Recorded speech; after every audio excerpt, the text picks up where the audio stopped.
হিন্দুদের এইভাবে বাঁচানো যায় না দাদা ভাই, এইভাবে একদম টোটালি বাঁচা। শুভেন্দু অধিকারী মহাশয় ভুল করছেন। নির্দিষ্ট সালে যেমন কুরবানির প্রথা চলছিল সেই প্রথা চালু করে আমার ঋণ আছে 9 লাখ টাকা, ঋণের বোঝা শুভেন্দু অধিকারীকে নিতে হবে। কুরবানির নিয়ম বন্ধ করেছে, মানছি না, মানবো না। মানছি না। রাজ্য সরকার কুরবানির নিয়ম বন্ধ করেছে, মানছি না, মানবো না। মানছি না, মানবো না। নাহলে আমার স্বামী সুইসাইড করবে বলছে, সন্তান অনাথ হবে, কিভাবে চালাবো? আমি তো মেয়ে মানুষ, আমার কি বাইরে যাওয়ার ক্ষমতা আছে? আমি কি ইনকাম করবো? রেখা পাত্র দিদি ভাই যে কথা বলছে যে গরু যে 14 বছর বয়সীকে কুরবানি দিতে হবে, প্রথা তো এতদিন ছিল না।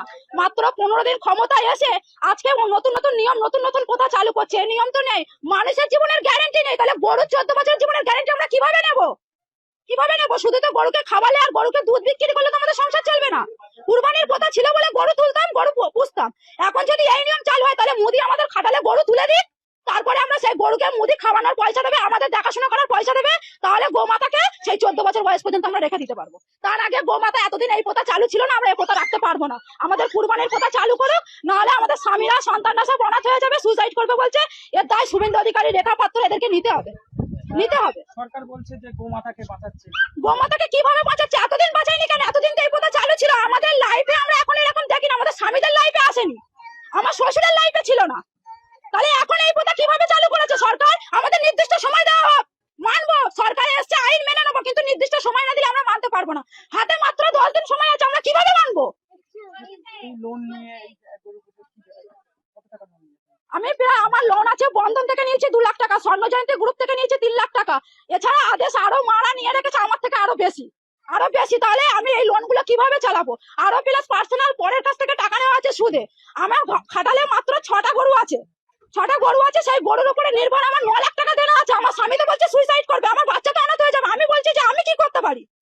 আমার মায়েরা, আমার লোনের অফিসার ফোন করে বলছে যে টাকা আমাকে দিতে হবে, লোনের ডেট চলে আসছে বলে। বলছে ডেট যদি পিছিয়ে যায় তাহলে কিন্তু তোমাদের সিভিল খারাপ হবে, লোন নিতে পারবে না কোথাও। এইসব যে আমাদের কাণ্ডগুলো ঘটছে, আমাদের তো জীবন ভবিষ্যৎ অন্ধকার হয়ে যাচ্ছে।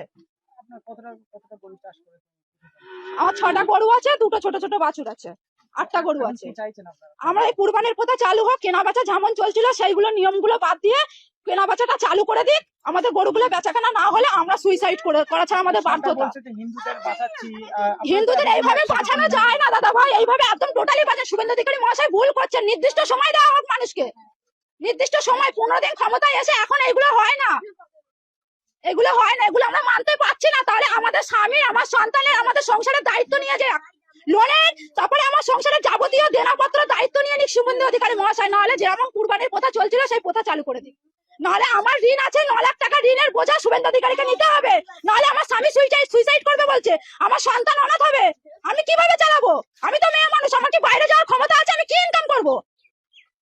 দিদি আপনার নাম এবং মৌসুমী ঘোষ, আমার বাড়ি বামুনিয়া।